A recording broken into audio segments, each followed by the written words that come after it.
వాక్యం చెప్పాలని ప్రిపేర్ అయితే దేవుడు, ఆ పరిశుద్ధాత్మ దేవుడు ఏదో మాట్లాడిస్తున్నాడు. అందుకే ఆసక్తితో ఉండాలి, ఆత్మని ఎదురు చూడాలి. వేగరం చేతులు పెకెత్తి, ఇక్కడ ఒకటే కాదు, ఇంటికి వెళ్ళిన కూడా ఆ వాడిక నువ్వు చేసుకున్నావంటే ఆయనతో వెళ్ళి ప్రార్థించడము. అందుకే మరియా చాలా ఉత్తమమైందని ఎందుకు ఎన్నుకునేదంటే, యేసుప్రభు ఎక్కడున్నాడో అని అంటే ఆ ఊర్లో వెళ్తే ఆ ఇంట్లో లేదు, ఈ ఇంట్లో లేదు అని అంటే ఇంటికి వచ్చి పని చూసుకోవచ్చు కదా. ఎక్కడున్నాడు ఆయన కనుకొనంత వరకు ఆమె ఎదుగుతుండదంట ఇంట్లో, ఊర్లో మొత్తం. ఆ ఇంటికి వెళ్ళాడు, ఎక్కడ వెళ్ళాడు, నీకు తెలుసా, నీకు తెలుసా, నీకు తెలుసా, ఆయన ఎక్కడున్నాడు, సీమోన్ ఇంట్లో ఉన్నాడని తెలిసి అక్కడి కూడా వెళ్ళి ఆమెను ఆయన ఆరాధించింది. చూడు ఎంత ఆశ, ఎంత ఆత్మబలం, ఎంత శక్తి, ఎంత ప్రేమ. ప్రేమ దేవుని పైన నువ్వు ఎంత ప్రేమ అంటే, నీకు బాగా కావాలని, వ్యాపారానికి బాగా కావాలని, అప్పులు తీరాలని, పిల్లలు బాగా మంచి స్థాయి పెట్టాలి, అది పెట్టాలి, ఇది ఇస్తే అది ఇస్తే, ఇది ఇస్తే ఇది ఇస్తే దేవుడు. ఇట్లాంటిది నీకే పనికిరాంది, ఏమున్న లేకున్నా అన్నీ పోగొట్టుకున్నా దేవునిని ఆరాధించే మనసు నీకుంటే ఆసక్తితో నీ శ్రద్ధ నిలిపి నీ యందు వస్తాడు దేవుడు. కాబట్టి ఆ ఆసక్తి జనములో లేదు, మీలో లేదు, కనపడుతూ ఉంది. మళ్ళీ ఎందుకు హెచ్చరిస్తున్నా, ఎందుకు మళ్ళీ అందుకే ఈరోజు వాక్యము, నేను చెప్తున్న వాక్యము అది ఇక్కడ ఇప్పుడు అయ్యగారు వచ్చి వేరే చెప్తారు. సముద్ర అలలు, సముద్రములో అలలు ఎక్కువైనాయి. ఎందుకు ఎక్కువైనాయి? తుఫాను, తెర చినిపోయింది, అల్లుల కల్లులమైంది. అయ్యో ನಾವು సాయితేవే, ನಾವು సాయితేవే. ఇది యోన కాలం నుండి జరుగుతూనే ఉంది. యోనంట దేవుని చిత్తానికి విరుద్ధంగా వెళ్ళాడు. చెప్పండి, దేవుని మాట తిరస్కరించి తాను ఇష్టమైన దారి అనుకొని వెళ్ళాడు. ఆ వెళ్ళిన ఆ ఇంటిలో, ఆ పడవలో ఇతని ద్వారా, ఇతని నుండి ఆ ఇంటికంతా సమస్య వచ్చిందంట. ఎలాంటి సమస్య అంటే ఘోరమైన తుఫాన్, మరి బిరుగాಳಿ, ತೆರೆಗಳು ಹರಿದೋಗ್ತಾ ಇದೆ, ಅಲ್ಲುಲ ಕಲ್ಲುಲ ಆಗ್ತಾ ಇದೆ, ಮುಂಚೆ ಹೊಡಿತಾ ಇದೆ. ಅವ್ರಿಗೆ ಗೊತ್ತಾಯಿತು ನಾವು ಸತ್ತು ಹೋಗುತ್ತೇವೆ. ಆದರೆ ಸಮುದ್ರದಲ್ಲಿರುವವರು ಯಾರಿಂದ ಇದು ಬಂತು ಶ್ರಮೆ, ಇವತ್ತು ನಿನ್ನ ಕುಟುಂಬ ಶ್ರಮೆ ಅನುಭವಿಸ್ತದಂದರೆ ಯಾರಿಂದ ನಿನಗೆ ಗೊತ್ತಾಗಬೇಕು. ದೇವ್ರ ಮಾತನ್ನೇ ಕೇಳದೆ ನಿನ್ನಷ್ಟು ನೀನೇ, ಹೌದಾ, ಇಲ್ಲಿ ದೇವರ ಸೇವಕರು ಕೂಡ ಹೇಳಿದ್ರು ಕೂಡ నిన్నಷ್ಟು ನೀನೇ దారి ఉడుಕೊಂಡು ಹೋಗಿ ఇది చంద అయితే బాగా పచ్చగుందని పోతావు కదా. అయితే లోపల దేవుని సన్నిధి లేకుండా నీ చెట్టు నరకవేయబడింది, పచ్చగుందంతే, అయితే సారము లేదు, సత్వము లేదు, ఆ చెట్టుకి అంటబడలేదు, దేవుడిచ్చిన కొమ్మికి నువ్వు అంటబడలేదు. హెచ్చరిక. ఈరోజు నీ కుటుంబం సముద్రములో ఎందుకు కొట్టిమిటిలాడుతుంది? దేవుని మాట వినకపోవడం, దేవుని మీద ఆసక్తే లేదు, దేవుని సన్నిధే అసలు వెదకవు, వెదవురాలు వెదువుడైనవు.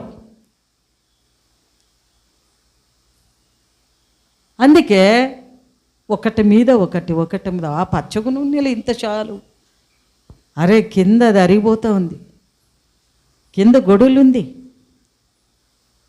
ఎవరి ద్వారా సమస్య వచ్చింది అని కనుక్కుంటే పడవలో వాళ్ళు చీటేశారంట. చీటేస్తే ఇతనేమో పడవలో హాయిగా పండుకున్నాడు. అంటే ఆ పడవ మునిగిపోతుంటే ఆ పడవలో తల్లి పిల్లలు సమస్యలు ఎదురుస్తుంటే కూడా, పాపంలో పడి పొట్టిమిట్టలాడుతుంటే కూడా నాకేం లేదులే ఇదే బాగుందని హాయిగా పండుకున్నాడు. ఏయ్ మనిషి, నువ్వు ఎక్కడి నుంచి వచ్చావు? దేశమస్తుడు, నీ దేవునికి మొరపెట్టు. వీళ్ళంతా దేవతలకి మొరపెట్టారు, ధూపం అర్పించారు, అన్నీ చేశారు, ఏది ఇంత కూడా తక్కువ కాలేదు. అలలు ఇంకెక్కువ అవుతున్నాయి, సముద్రము తరలు ఇంకెక్కువగా అవుతున్నాయి, సుడిగాడి ఎక్కువ అవుతుంది. నీ దేవునికి మొరబెట్టి చూద్దాం లీ అంటే ఏ ఊరి నుంచి వచ్చినావు? యా దేశస్థుడు నువ్వు? చెప్పు. నేను హెబ్రీయులు. అవునా? కడలను సముద్రముని సముద్రంలో ప్రతిదిని కలుగు చేసిన వాడు నా దేవుడే, ఆయన భక్తుడు నేను అన్నాడు ఆయన. మటి ఏంటి ఇలా చెప్తున్నావు నువ్వు? చీటి వేస్తే ఆయన మీదకి వచ్చింది, నిన్నేం చేయాలా? నీ పేరు మీద వచ్చింది, ఏం చేయలే నేను? నన్ను సముద్రంలో పడేయండి అన్నాడు. అంటే అవును ప్రభా, నన్ను క్షమించు, నా ద్వారా, నా తప్పుడు ద్వారా, నా విధి వల్ల, నా పాపం ద్వారా ఇది వచ్చిందయ్యా, నన్ను క్షమించు, నన్ను నా కుటుంబాన్ని కాపాడని మొరబెట్టే సమయం కూడా లేదు, ప్రార్థన జీవితమే లేదు, దేవుని సన్నిధి అసలే లేదు. ఇప్పుడు తీర్మానం, మేము పోతే పనిలే, చచ్చిపోతానులే,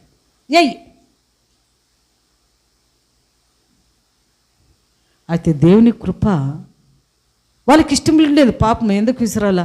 ఏదో చూద్దాంలే అని వాళ్ళ పడవలు అలాగే ముందుకు వెళ్తుంటే ఇంకా సముద్రం నీళ్ళు ఎక్కువ అవుతున్నాయి, తుఫాను ఎక్కువ అవుతున్నాయంట.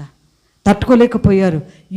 ఈయన నుంచి ఆ కుటుంబం అంతా చచ్చిపోతుంది. చచ్చిపోయే సమయంలో అప్పుడు అతన్ని ఎత్తి దేవా మమ్మల్ని క్షమించు, ఇతన్ని ఏయడం ద్వారా మా పాపంలో అంటే మమ్మల్ని క్షమించు, దయచేసి క్షమించమని అతన్ని విసిరేశారు. ఈరోజు నీ కుటుంబంలో, నీ ప్రయాణిస్తున్న ఈ లోకం సముద్రం తెలుసా? ఈ లోకము నేలకి పోల్చినాడు, సముద్రాన్ని పోల్చాడు. చేపలు పడితే మంచి చేపలు ఒకటి, చెడు చేపలు ఉన్న, చెడిపోయిన చేపల మధ్యలో జీవమున్న చేపలు మాత్రమే ఎరుకున్నాడు. చచ్చిపోయిన దుర్వాసనతో పడివేశాడు. నీ కుటుంబం నుండి ఇలాగా పడివేసే దినములు దగ్గర అయినాయి, కుళ్ళిపోయే సమయం దగ్గర అయినాయి. వాసన పడకూడదని అంతవరకు చేప బాగానే ఉంది, జీవంలో ఉన్న మధ్యలో ఉంటే బాగా జీవం ఉంటుంది అని. అయితే ఒకరోజు జీవం మధ్యంలో కుళ్ళిపోయిన జీవము, చచ్చిపోయిన జీవము, దేవుని సన్నిధి లేని చేప దుర్వాసన పడుతుంది. అవును కదా? ఆ స్థితికి నువ్వు రాకూడదు. దేవుడు చెప్పుచున్న మాట చెవి గలవాడు విననుగాక. నేను హెచ్చరిస్తున్నాడు.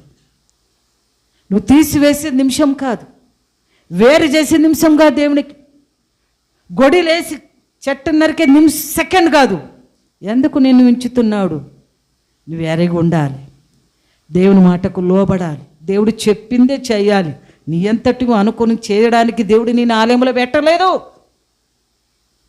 అలా ఉంటే నేను ఆశీర్వదిస్తుండలేదు, ఎప్పుడు తీసి పడేస్తుండా. హెచ్చరిక దేవుడు చెప్పుచున్నాడు మాట. హల్లెలూయా.